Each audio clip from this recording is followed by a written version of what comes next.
Have you ever ventured into a seemingly ordinary place only to feel a prickle of unease, a sense of being watched? National parks, with their majestic beauty, also hold a darker secret, a wealth of unsettling stories whispered by rangers, campers, and explorers. Join us as we delve into the chilling world of haunted national parks, where the shadows hold more than just wildlife and the whispers of the past refuse to stay silent. A haunting in Yosemite. The late afternoon sun cast long shadows across Half Dome, its granite face glowing a fiery orange.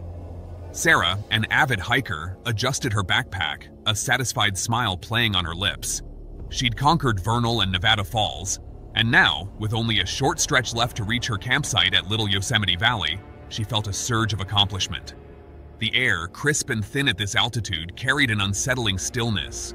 Reaching a bend in the path, she came across Grouse Lake. Its still surface, usually teeming with playful trout, mirrored the darkening sky. As she stopped to admire the view, a bone-chilling wail shattered the silence. It wasn't the cry of a bird or any animal she recognized. Heart-pounding, Sarah scanned the area, searching for the source. The wail came again, closer this time, filled with a despair that seemed to seep into her very soul. Memories of the local legend, the tale of a young boy who drowned in the lake and forever wailed for help, surfaced in her mind. Suddenly, a mist swirled around the lake's edge, obscuring the water's surface. The air grew frigid, and Sarah fought back a gasp. A translucent figure emerged from the swirling mist. A child no older than 10, his form rippling and shimmering like a heat mirage. Terror flooded her. The boy's mournful cry, raw and desperate, filled the air once more. He stretched out a hand towards Sarah, his touch like ice against her skin. Panic seized her, and she stumbled back, tripping over a loose rock. As she scrambled to her feet, the figure and the mist vanished as abruptly as they appeared. That night, huddled in her tent, the wind howling outside, Sarah couldn't shake the feeling of being watched. Was it just a trick of the fading light? Or had she truly witnessed a spectral echo of a long-ago tragedy? A haunting in Mammoth Cave. The oppressive darkness pressed in on Amelia, a suffocating blanket punctuated only by the rhythmic drip-drip of unseen water. She clung to the handrail, her headlamp casting a weak beam that barely penetrated the inky depths of Mammoth Cave. A park ranger leading a nighttime tour, Amelia had always been fascinated by the cave's history, its beauty, and yes, even its ghost stories. Tonight, however, the usual thrill of exploration was replaced by a gnawing unease. They had strayed from the familiar paths, venturing deeper into a section rarely visited by tourists. The area where Floyd Collins, the legendary cave explorer, met his tragic demise. A sudden coldness seeped into the air, goosebumps erupting on Amelia's skin. The group huddled closer, their whispers swallowed by the immensity of the cave. "Just water dripping," a nervous voice from the group offered, but the tremor in their voice betrayed their fear. Amelia, however, knew this wasn't water. The tapping grew louder and closer, echoing through the cavernous passage. The air grew thick, and a strange pressure built in her ears. Panic flickered in her eyes as the headlamp beam caught a fleeting glimpse of movement, a shadowy figure flitting through a side passage, its form insubstantial, almost like a wisp of smoke. "Who's there?" A voice, barely a whisper, broke the tense silence. There was no answer, only the heavy silence that seemed to press down on them with renewed weight. The group, their faces pale with terror, began to back away, their whispers turning into a desperate scramble. Amelia, her heart pounding in her chest, felt a presence brush against her. It was cold, a touch that sent a jolt of icy fear through her body. She whirled around, but there was nothing, just the endless darkness and the oppressive silence. A haunting in Kenai Fjords. The wind howled across the vast expanse of the Turnagain mudflats, whipping Tony's hair into a frenzy. A low-lying fog clung stubbornly to the ground, obscuring the horizon in a swirling gray mist. He stood beside his park ranger partner, Mark, a seasoned veteran of the Alaskan wilderness. "Eerie place, isn't it?" Mark commented, his voice barely audible above the wind. Tony nodded, a shiver running down his spine. The legend of the young woman who drowned here, trapped in the treacherous mud, was a constant murmur amongst park staff. They were on patrol, looking for signs of reckless tourists venturing onto the mudflats, a potentially deadly activity during high tide. Suddenly, a sound pierced the stillness. A muffled cry, a woman's voice filled with terror. Tony and Mark exchanged a startled glance. The sound came from somewhere in the distance, swallowed by the fog. "Must be the wind," Mark offered, but his voice lacked conviction. Against his better judgment, a morbid curiosity pulled Tony forward. Mark hesitated, then followed reluctantly. As they ventured deeper onto the mudflats, the fog grew denser, muffling their footsteps. The cries came again, closer this time, laced with a desperate plea for help. Sweat beaded on Tony's forehead, a mixture of fear and determination driving him on. Then he saw it, a faint outline of an ATV, half submerged in the treacherous mud. But there was no one around. Just as Tony was about to call out, a spectral figure materialized beside the ATV. A young woman, her face contorted in a silent scream. Terror ripped through Tony. The figure turned, its eyes hollow and filled with an unspeakable sadness. A gasp escaped Tony's lips, and the apparition vanished as abruptly as it appeared. Silence descended once more, broken only by the pounding of Tony's heart. Mark, pale and shaken, grabbed his arm. "We need to get out of here," he said, his voice a strained whisper. They stumbled back towards solid ground, the chilling cries echoing in their ears long after they reached safety.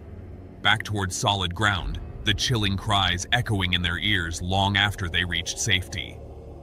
Back at the ranger station, the warmth and light felt like a distant dream. The events on the mudflats played on repeat in Tony's mind. The next day, the tide receded further than usual, revealing a single muddy footprint near the spot where Tony had seen the apparition. It was a woman's size. "We're the Phantom Ranger of Big Bend." Big Bend National Park, nestled in the desolate Chihuahuan Desert of Texas, is known for its vast wilderness and stunning night skies. But beneath its beauty lies a darker side, one that has given birth to a chilling legend, the Phantom Ranger. It was a moonless night in October when Sarah and Mark, experienced hikers, decided to tackle the challenging Mesa de Anguila Trail. Despite warnings about the area's difficulty and isolation, the couple felt prepared for their 3-day backcountry adventure. On their second night, camped in a remote area with no cellular service, they were awoken by an eerie sound, a distant, echoing whistle. Dismissing it as wind, they tried to go back to sleep. But the whistle came again, closer this time, followed by the unmistakable crunch of footsteps. Heart racing, Sarah unzipped the tent. In the pitch blackness, she saw a faint, luminous figure about 50 yards away. It appeared to be a park ranger, but something was off. The uniform seemed outdated, and the figure had an unnatural glow. "Hello?" Mark called out. The figure turned, revealing a face with hollow black eyes. It raised an arm, pointing towards the nearby canyon, and then vanished. Shaken, the couple debated what to do. They decided to wait until dawn to move, but sleep was impossible. As the first light broke, they packed up camp and headed in the direction opposite of where the figure had pointed. Hours later, exhausted and rattled, they encountered a real park ranger on patrol. When they recounted their experience, the color drained from his face.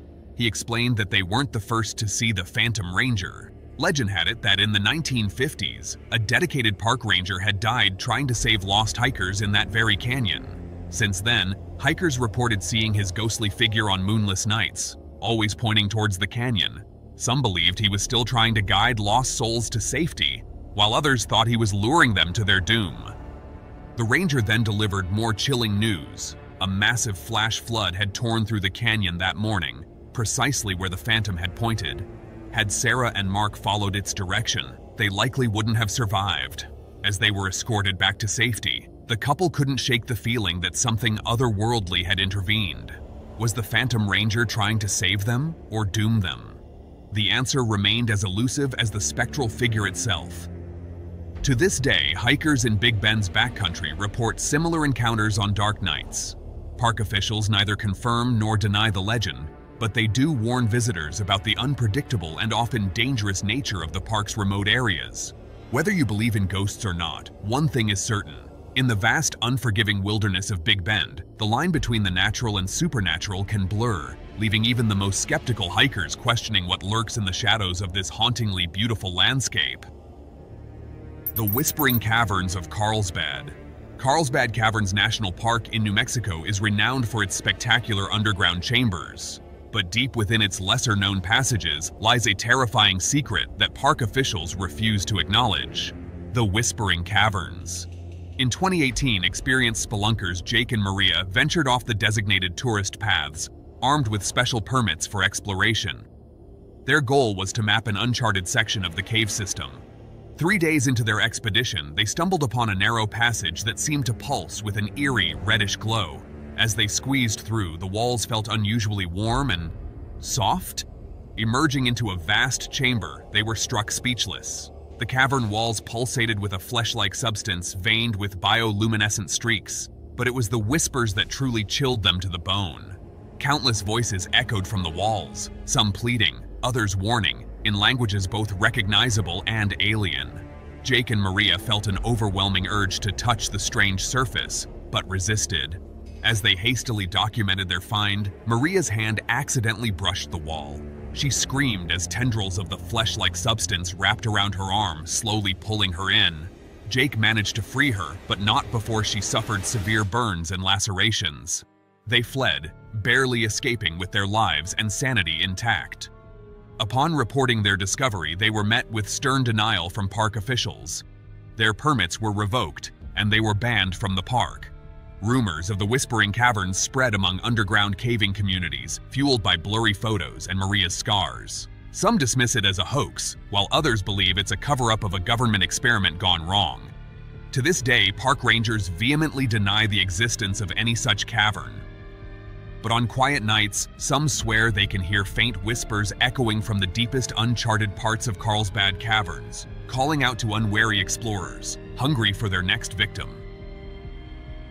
Were these encounters figments of overactive imaginations or chilling reminders of tragedies past? The answer remains shrouded in mist, a haunting echo in the vast wilderness.